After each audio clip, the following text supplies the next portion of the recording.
Karmic knots are you untangling? Solar eclipse, new moon in Aquarius on 17th of February 2026. This new moon is a solar eclipse, and for some of us, it is the seeding point, the beginning of a longer story. It is an introduction to the first Aquarius eclipse with Pluto present in Aquarius that any of us have ever experienced. What opens here will unfold across years, revisited and reshaped as the Aquarius Moon Family moves through its cycle. The burning question of this eclipse is, where am I staying bound? Because it feels safer to think than to choose. Aquarius is a sign that values clarity, objectivity, and intellectual freedom. Yet this eclipse exposes how easily analysis can become a distraction or an escape from decision-making. The moon simply asks you to notice where thinking could have replaced movement, and where staying undecided has actually, by default, become your decision. The karmic knot here is hesitation, rooted in attachment to familiarity, identity, approval, and commitment. This eclipse will press gently but persistently on that tender spot, asking for honesty. Welcome to Celestia Astrology. I'm Sonia, your host, and if you're enjoying this, I'd be so grateful for your likes, subscribes, and your comments. It really does help to support a small channel. Won't take you a moment, and it's free to do so. Okay, so in this episode, let's look at journal prompts and ritual, how I can help you. The new moon solar eclipse at 28 degrees of Aquarius. Aquarius is a fixed yang air sign. New moon eclipses. What does an outer sign dynamic mean? And Saros cycles. The Aquarius Moon Family. Aquarius 3 Deccan themes. And the astrological conversation. So I've just got 4 journal prompts for you. Let these questions sit for a time, or perhaps meditate on them, as Aquarius is the sign of thoughts and the mind. They are meant to open space and dialogue, and they don't demand immediate answers. Consider, where am I analysing instead of deciding? Which commitments feel alive and which feel habitual or inherited? What truth do I already know but avoid acting on? What would change if I trusted myself more than my explanations? A simple eclipse ritual. Spend a little time in silence. Allow your thoughts to pass through your mind like drifting clouds. Consider yourself the observer of those thoughts. When you feel ready, write down what currently feels tangled, unresolved, repetitive, or is holding friction for you. From what you have written, circle what has been genuinely yours to choose, and cross out what is not. Finally, note what impulses for change have been coming up for you during this eclipse window. Does it require a risk or movement? Will you be willing to take the risk as the lunar cycle unfolds? Reflect honestly on what has held you back before, and prepare to release that to support you now. Let that be enough. You do not need a full plan. How I can help you work with this eclipse.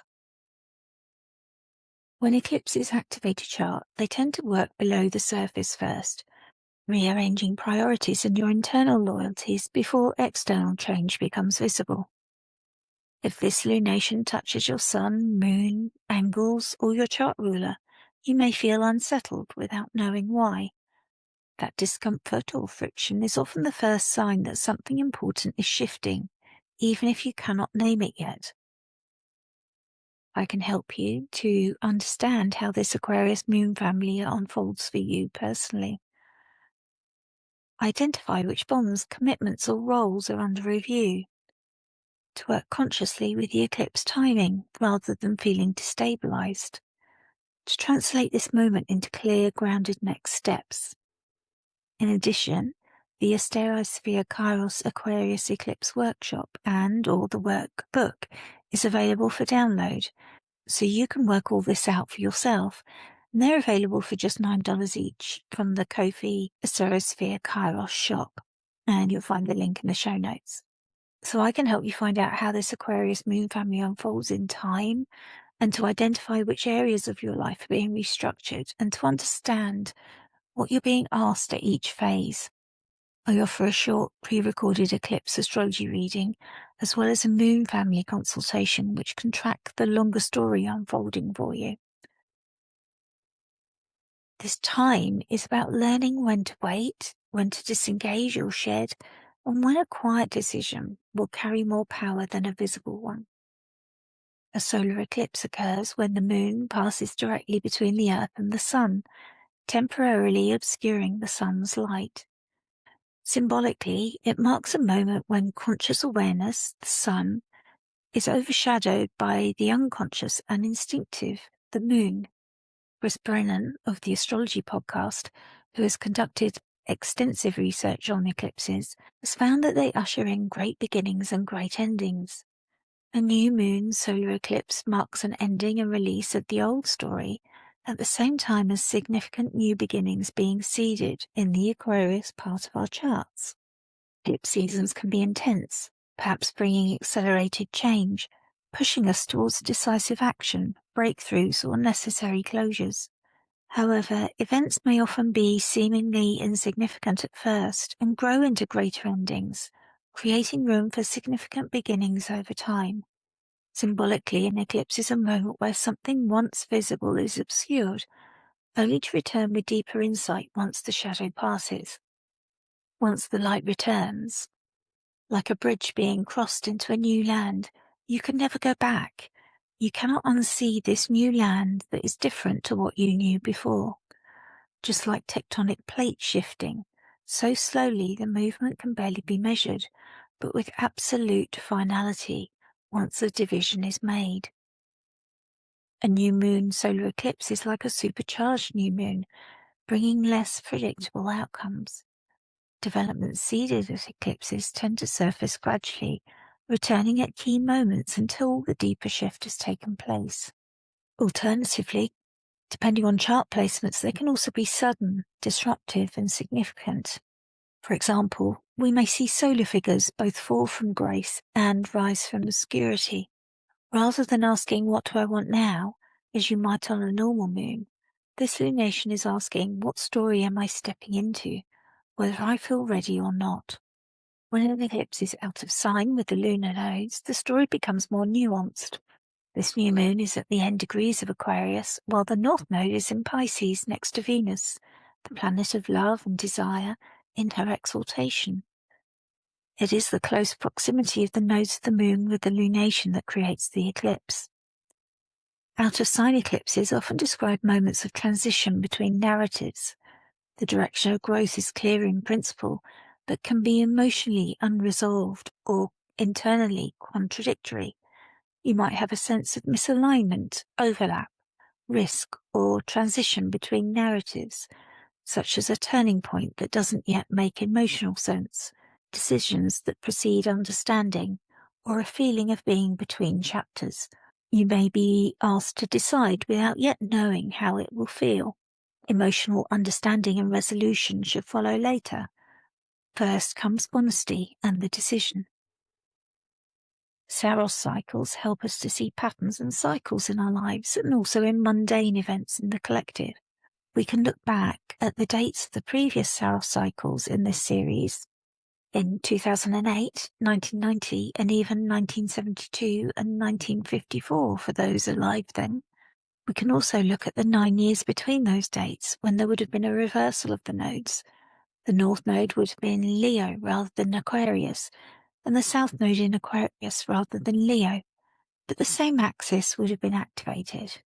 Bernadette Brady offered us a delineation of this Saros series, which she classifies as 10 North, and NASA, who classified the Saros cycles after she did her pioneering work, as Cycle 121. This is event number 61 in that cycle. The original aspects of the first eclipse in the Saros cycle in the year 944 were a new moon conjunct Mercury and Saturn. She advises us to expect a strong emphasis on communication, news, paperwork, or a young person. We might also expect to feel tired and drained, and she cautions us to take things easy, to work through things one at a time. Aquarius is a fixed sign ruled by Saturn, and this shapes the tone of the eclipse. Air concerns ideas, meaning, systems of thought, the ways we connect to others through shared understanding and shared frameworks. It shows how ideas circulate, how we position ourselves within the collectives, and how we understand our place in a wider social or conceptual field. As a fixed sign, Aquarius resists change once a commitment has been made. This lends loyalty, endurance, and principle, but this can also harden into stagnation or resistance and over-identification with a role, belief, or community. As a yang or masculine sign, Aquarius is outward-facing and active. It acts externally on ideas. Decisions made here tend to have visible consequences, even if they begin internally. At the time of this eclipse, where has rigidity or stagnation replaced relevance? And are your values still responsive to who you are becoming? The Aquarius Moon Family. We might look at previous lunar cycles for insight into what is unfolding for us. The monthly cycle. Reflect on what is ready for release now from the full moon in Leo. What was revealed or peaked 2 weeks ago on the 29th of January. And where are you now feeling friction? The 6-month cycle. This new moon connects back to the full moon in Aquarius on the 4th of August 2025. What was culminating or revealed to you then? And what have you been releasing or preparing to compost since then? The 27-month moon family cycle. This eclipse is part of a larger lunar arc that is only just beginning and will conclude in May 2028. Consider what long-term changes you would like to see over the next 2 years. Notice the synchronicities, signs and omens. Any new beginnings and doors opening with ease for you at this time of the eclipse may guide you with this. Do take notice. Consider journaling your insights for future reference.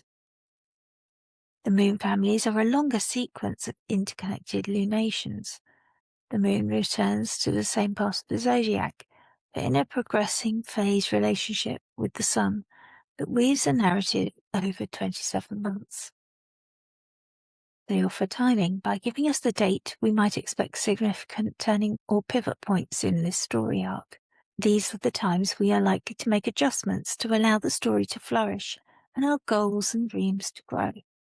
This practice of connecting and linking the hidden threads of lunar cycles is outlined by Dietrich Pessin in Lunar Shadows 3. When a moon family begins with an eclipse, its themes are more significant and insistent. They tend to return repeatedly, each time asking for a deeper level of engagement.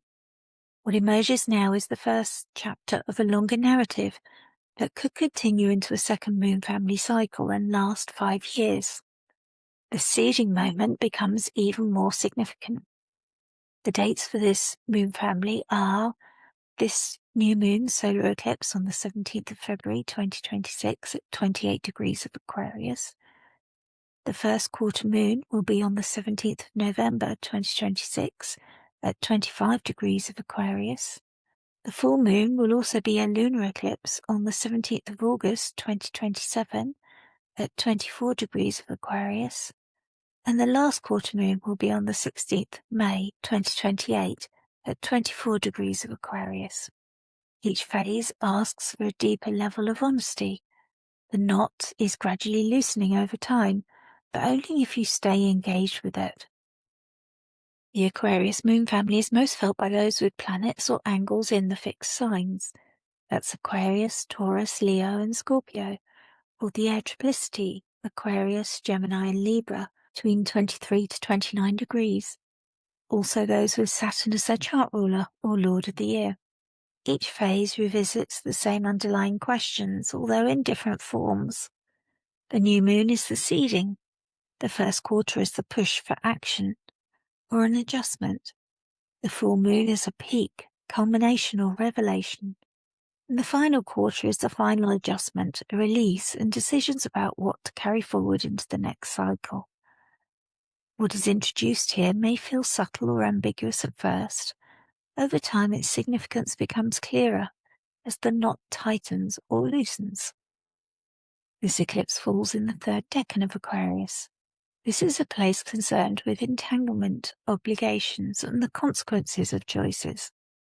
It teaches us about the web of relationships and mental patterns that shape our lives. The decan is a 10-degree division of the sign that carries its own unique themes and energies. The third decan of Aquarius is co-ruled by the Moon and Venus. This decan asks us to examine what principles we hold, why, and in what ways we are tied. Some bonds are sustaining, rewarding, and protecting, while others are there because they've never been questioned or tested. Ira Ryberg names this decan bonds. Austin Coppock calls it the knot, and the Wild Way Oracle names it tangled thoughts. Each illustrates the reality that we are shaped by what we believe, and also by what we remain tied to.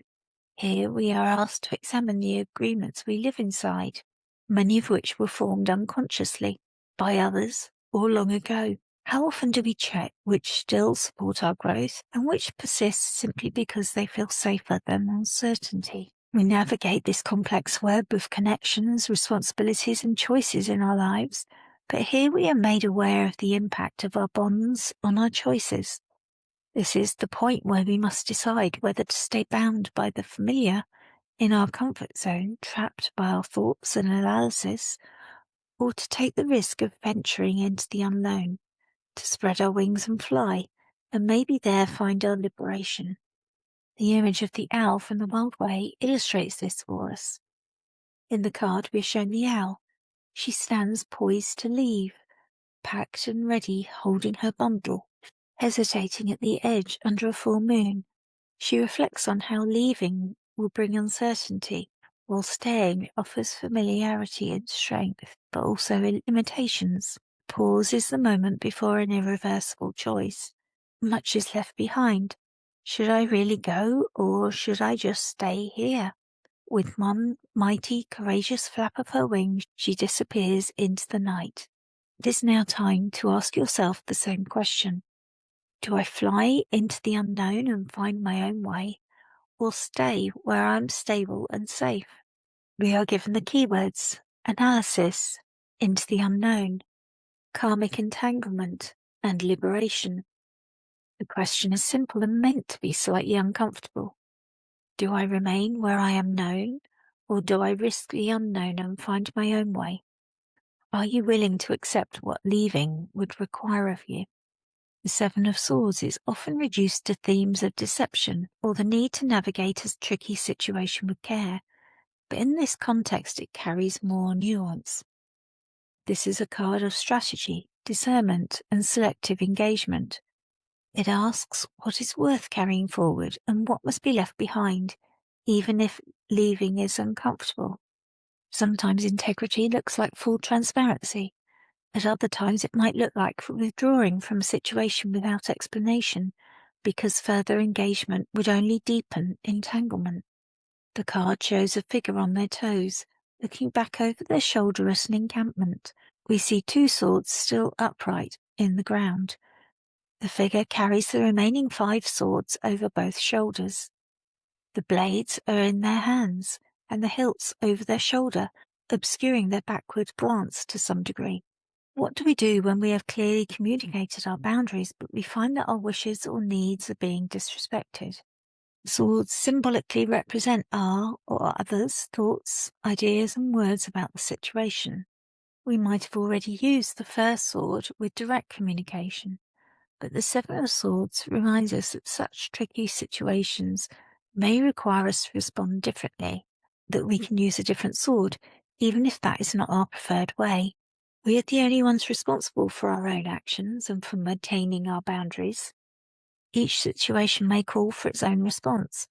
Be clear on your own truth and use your skill with ideas, thoughts, and words to find the appropriate response to protect yourself and your energy. T. Susan Chang, Divided Mind. This verse captures the psychological complexity of this decan. Aquarius 3 lives between worlds, between thought and action, between inner truth and outer presentation, between loyalty and independence, between staying in the known or leaving for the unknown. T. Susan Chan gives us this verse for Aquarius 3. This is an excerpt. A creature of divided mind, between two worlds I seek and find. The thought within, the mask without, knowledge in the face of doubt. Rules may shift, personas alter, my veiled intentions never falter. The things I've stolen make me wise, for that I can't apologize. The things I've stolen make me wise is perhaps the most provocative line. It reminds us that knowledge is gained through experience, even when that experience required bending rules, breaking expectations, or stepping outside sanctioned paths. Aquarius is known as the outsider. It is tasked with stepping outside of the agreed social niceties. At the time of this eclipse, you may begin to recognize where you have outgrown a role, but continue to perform it out of habit. You may see where your internal convictions have shifted long before your outer life has caught up. The eclipse is not alone in the sky. It unfolds in conversation and nuanced relationships with other planets. The new moon is co-present with Pluto as well as Mars in Aquarius. This is the first time we are experiencing a new moon solar eclipse in Aquarius with Pluto. Although the lunar nodes have not yet entered Aquarius, Pluto has already begun its long work of transformation, innovation, and collective empowerment. Pluto's transit will guide us through societal change, breakthroughs in technology, and a focus on humanitarian ideals. The new moon eclipse is likely to mark a significant seeding point in the process. Pluto intensifies, purges, will decompose and expose. In Aquarius, it restructures systems, communities, alliances, and the identities we form within them. It will reveal to us where belonging is authentic and where it is strategic, inherited, or maintained out of fear of exclusion. With the new moon and Pluto, something at the level of conviction, power, allegiance, or long-held narrative is being reshaped. The shift may begin quietly, but it will run deep. The deeper collective restructuring has begun, but the karmic storyline is still moving towards it. The eclipse squares Uranus in Taurus, newly direct. Uranus destabilizes what has become fixed or complacent. In Taurus, that often means material stability, finances, work patterns, land, or the body. Something may have become quietly unsustainable. This square now brings friction and asks for action. It invites innovation and fuses with the pull out of the comfort zone that we find in Aquarius 3. This is where external shifts are pushing internal decisions. The new moon also sextiles Saturn conjunct Neptune in Aries. This aspect supports beginnings that will require maturity and faith. Saturn brings accountability, structure, and asks for commitment. Neptune dissolves false certainty. In Aries, they ask us to take courageous, exploratory steps forward, grounded in responsibility rather than impulse. You may be called to act without knowing exactly where the path leads. Both benefics are currently exalted. Venus is in Pisces and Jupiter is in Cancer. There are supportive, nourishing currents moving through the wider field, even if they are not directly engaged with the eclipse, which does not receive their support directly. Jupiter is also retrograde and more concerned with reflections of the past. It shows comfort is not the immediate focus of this moment. There may be pleasant, stabilizing, or even joyful developments happening around you that are not immediately connected to the knot this eclipse is highlighting. The eclipse could feel clarifying or destabilizing in one area of life, while elsewhere there is softness, care, or growth quietly unfolding. Together, these conditions describe a moment where clarity matters more than comfort, and where delay tightens the knot rather than loosening it. This eclipse is especially significant if it closely aspects your sun, moon, angles, or chart-ruling planet, or if it falls in an angular house in your chart, that's the 1st, 4th, 7th, or 10th. Also, everyone with placements in the last degrees of the fixed signs, that's Aquarius, Taurus, Leo, and Scorpio. In these cases, the themes of the Moon family are likely to play out in tangible ways, particularly around disrupted thoughts, roles, and long-standing commitments. Watch for where intelligent or strategic thinking replaces honesty, or for where loyalty to an old identity is limiting your growth. The first step to your future often begins with a quiet refusal to continue as before. And finally, the new moon eclipse invites us to examine the ties that bind us and the choices that lie before us. With the sun obscured by the moon in Aquarius, we are called to balance our personal desires with our responsibilities to the collective and our individual needs. There will be an accompanying timeless astro meditation published soon for the decan of Aquarius 3, which is a useful practice to surrender into the present moment at the time of an eclipse. I also suggest taking time to focus on grounding, which helps with staying focused on the present moment. If you're not familiar with grounding techniques, I've put a link to a comprehensive introduction in the show notes. This eclipse is asking for clarity, honesty, and the courage to act on what you already know. Travel well, friends.